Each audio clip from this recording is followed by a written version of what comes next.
जय गौर हरि, हरे कृष्णा।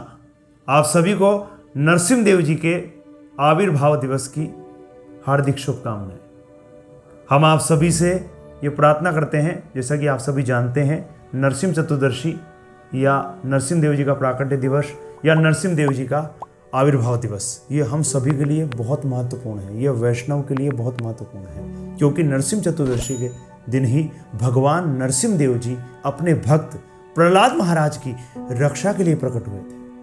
उन्होंने भक्त प्रहलाद महाराज की रक्षा करी और दुष्ट हिरण्यकश्यप का वध कर दिया। तो ये दिवस, ये तिथि हम सबके लिए बहुत महत्वपूर्ण है। और ध्यान रखिएगा प्रभु जी, आप सब भी अच्छी तरीके से जानते ही हैं, जब आपका जन्मदिन होता है तो आप उस दिन कृपा के मूड में होते हैं कि नहीं, दूसरों पर कृपा बरसाना चाहते हैं कि नहीं। उसी प्रकार से ध्यान रखिएगा, हमारे अंदर ये प्रवृत्ति क्यों है? क्योंकि भगवान में है, क्योंकि हम उनके अंश हैं। समझ रहे हैं आप? तो भगवान भी अपने प्राकट्य दिवस पर कृपा बरसाने के लिए तैयार रहते हैं, तो हमें भी उनकी कृपा प्राप्त करने के लिए तैयार रहना होगा। तो अब आप कहेंगे कैसे कृपा प्राप्त करें नरसिम्ह देव जी की, कैसे मनाएं नरसिम्ह चतुर्दशी महा उत्सव, कैसे नरसिम्ह देव जी की कृपा मिले, प्रहलाद महाराज की कृपा मिले?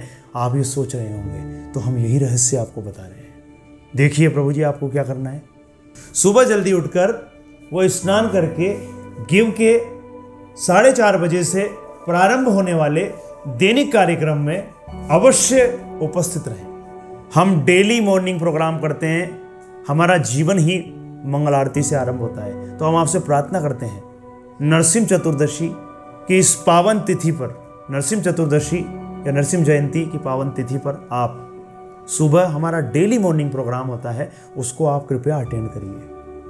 4:30 बजे से हमारी मंगल आरती आरंभ हो जाती है, उसको अटेंड करें। फिर उसके बाद में 4:50 पे नरसिम्ह प्रार्थना करते हैं हम, उसको आप अटेंड करिए। उसके पश्चात 5 बजे तुलसी प्रार्थना होती है, उसको अटेंड करिए। और उसके पश्चात हम जो हैं अनाउंसमेंट भी करते हैं, उन सबको भी आप सुनिए। तो ये सारी प्रक्रिया 5:30 बजे तक कंप्लीट हो जाती है। तो इसको आप अवश्य अटेंड करें, ऑनलाइन या ऑफलाइन। यदि आप इसको ऑनलाइन या ऑफलाइन अटेंड करना चाहते हैं तो सारी जानकारी डिस्क्रिप्शन में हमने दी हुई है, ठीक है जी। सेकंड पॉइंट ये है, उसके पश्चात क्या प्रक्रिया रहती है, 5:30 बजे से लेकर और 7 बजे तक हम सब जप करते हैं, हरे कृष्ण कृष्ण कृष्ण हरे हरे, हरे राम राम राम हरे हरे। तो आप भी इसका जप करें, एटलीस्ट नरसिम्ह चतुर्दशी पे तो करें प्रभु जी, इसका जप करिए। 16 माला कर रहे हैं तो अति उत्तम है ही। यदि आप नहीं भी करते तो आपसे प्रार्थना है कि आप कम से कम 4 माला इस नरसिम्ह चतुर्दशी के ऊपर अवश्य करें। तो आप भी कर सकते हैं 5:30 से लेकर 7 बजे के मध्य। उसके पश्चात 7 बजे हमारा फिर सेकंड लाइव सेशन आरंभ होता है। उसके अंदर 7 से लेकर और 7:15 तक गुरु पूजा करते हैं हम। उसके पश्चात भगवत गीता रीडिंग होती है, उसको आप, उसके पश्चात फिर हम 8:45 बजे हमारी दर्शन आरती होती है, उसको आप अटेंड करें। तो इसमें आप जुड़ें, ठीक है जी। ये सुबह की प्रोसेस हो गई। उसी प्रकार से संध्या आरती भी हम करते हैं, वो भी हम लाइव करते हैं, उसको भी आप कृपया करके अटेंड करें। उसका समय रहता है इवनिंग में 6:30 से लेकर और 7 बजे तक, ये संध्या आरती का समय, इसमें भी आप अटेंड करें। अगर आप ऑनलाइन या ऑफलाइन इसको अटेंड करना चाहते हैं तो डिस्क्रिप्शन पे पूरी जानकारी हमने दी हुई है, आप अटेंड कर सकते हैं। आपने अपने घर में जो भी मंदिर बना रखा है उसके अंदर नरसिम्ह देव जी को स्थापित करें। और यदि आपको नरसिम्ह देव जी की फोटोग्राफ्स चाहिए तो उसके लिए हमने डिस्क्रिप्शन में लिंक डाला हुआ है, उसके माध्यम से आप फोटोग्राफ प्राप्त कर सकते हैं। ध्यान रखिएगा, नरसिम्ह देव जी का प्राकट्य संध्या के समय हुआ था, इसलिए आपको संध्या समय तक उपवास करना है। अब आप सोच रहे हैं उपवास कैसे करें, इसमें क्या तरीका अपनाएं? तो देखिए प्रभु जी, अगर ध्यान रखिएगा, वैसे प्रभुपाद जी ने निर्जला पर इतना जोर नहीं दिया है, परंतु फिर भी अगर हम निर्जला रह सकते हैं तो बहुत बढ़िया है, इससे हमारी शुद्धि होगी। ये गुरु अवज्ञा की श्रेणी में से नहीं माना जाएगा, इसमें हमारी शुद्धि होगी। अगर हम ज़्यादा तपस्या करेंगे तो इसमें कोई प्रॉब्लम नहीं है। तो सबसे बेस्ट ये है, यदि आप निर्जला रह सकते हैं तो अति उत्तम है, परंतु आप निर्जला नहीं रह सकते तो कोई बात नहीं, आप जल ग्रहण करिए, जल के ऊपर रहिए केवल, ठीक है जी। अगर आपसे वो भी नहीं होता, चलिए आप दूध पी लीजिए। अगर उसमें भी नहीं रह सकते तो फिर फल ग्रहण कर लीजिए, ठीक है। तो ये आप इस तरीके से आप उपवास रख सकते हैं। दूसरी आपसे प्रार्थना यह है कि यदि आपको कुछ हेल्थ इश्यूज हैं तो आप दूध फल ग्रहण कर लें, ठीक है जी। और यदि आपको कुछ गंभीर प्रॉब्लम है, चिकित्सक की एडवाइस के अनुसार आप कार्य करें। डॉक्टर के परामर्श से आप कार्य कर सकते हैं। नरसिंह चतुर्दशी पर आप भगवान के लिए भोग बनाएं और ध्यान रखिएगा, जब आप भगवान का भोग तैयार करें तो भगवान को अंडा, मांस, मछली, प्याज, लहसुन, मसूर की दाल, ये सब कुछ तमोगुणी आहार है, इसका भोग नहीं लग सकता। इसलिए भोजन के अंदर इन सब का प्रयोग बिल्कुल निषेध नहीं करना चाहिए। वैसे तो ये प्रतिदिन ही नहीं होना चाहिए, किसी दिन नहीं होना चाहिए, बट नरसिंह चतुर्दशी पर तो इसका विशेष ही ध्यान रखें, यह ध्यान रखिएगा, इनका प्रयोग बिल्कुल ना करें। भोग बनाने के पश्चात उसको भगवान को ऑफर करें, नरसिंह देव जी को ऑफर करें और फिर उसको प्रसाद के रूप में ग्रहण करें। अब भगवान को भोग कैसे लगाया जाता है, अगर आप इसकी जानकारी चाहते हैं तो इसके लिए भी हमने भगवान को भोग कैसे लगा सकते हैं, उसकी क्या विधि है, तो उस विधि को अगर आपको जानना है तो उसके लिए भी हमने डिस्क्रिप्शन पर हमने लिंक डाला हुआ है, उसके माध्यम से आप भोग लगाने की विधि भी सीख सकते हैं। तो आप जाके इस लिंक पर और इसकी जानकारी प्राप्त कर सकते हैं। ध्यान रखिएगा इस दिन आप भगवान को जो आपने भोग लगाया है अन्न प्रसाद, उसको भी आप सेवन कर सकते हैं, उसको आप ग्रहण कर सकते हैं, ठीक है जी। संध्या के समय 7 से लेकर और 8:30 बजे तक डॉक्टर श्री वृंदावन चंद्रदास जी, जो कि हमारे शिक्षा गुरु हैं, उनका व्याख्यान होगा।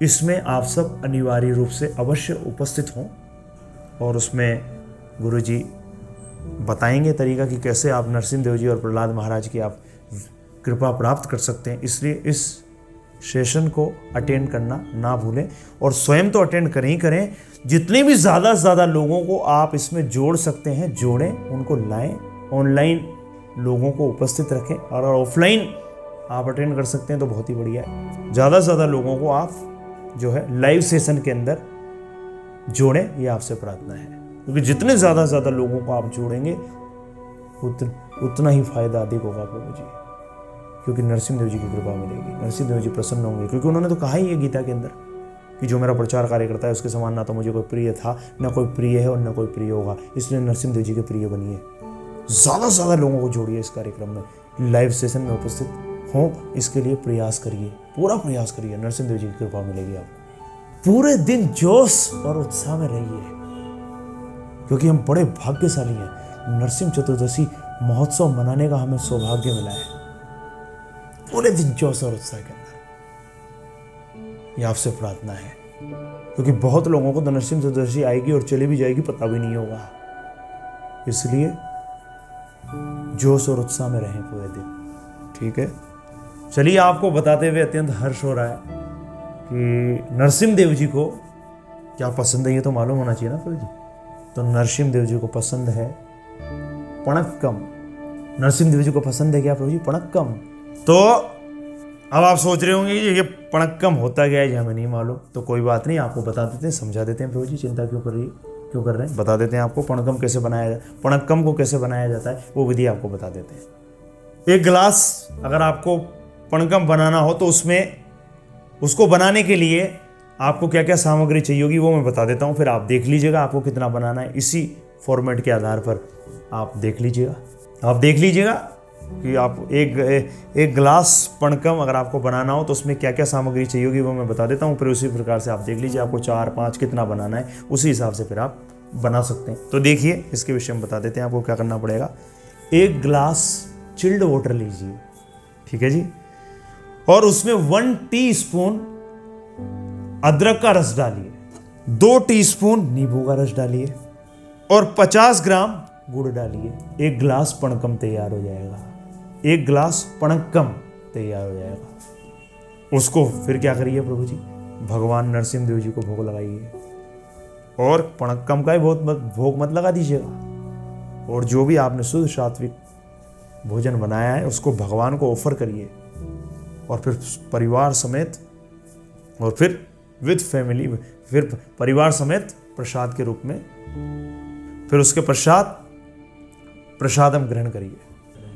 आप सभी ये ध्यान रखिएगा, पूरे परिवार के सदस्य एक साथ बैठकर हरे कृष्ण महामंत्र का कीर्तन अवश्य करिए प्रभु जी, क्योंकि कलयुग में तो कीर्तन ही है जो तारेगा। इसलिए भगवान की कृपा प्राप्त करने के लिए सब मिलकर कीर्तन अवश्य करें। कीर्तन का तरीका क्या होता है, आप जैसे परिवार में 5 सदस्य हैं तो एक भक्त पहले हरे कृष्ण महामंत्र गाए, हरे कृष्ण कृष्ण कृष्ण हरे हरे, हरे राम राम राम हरे। बाकी सब सदस्य ध्यानपूर्वक सुने।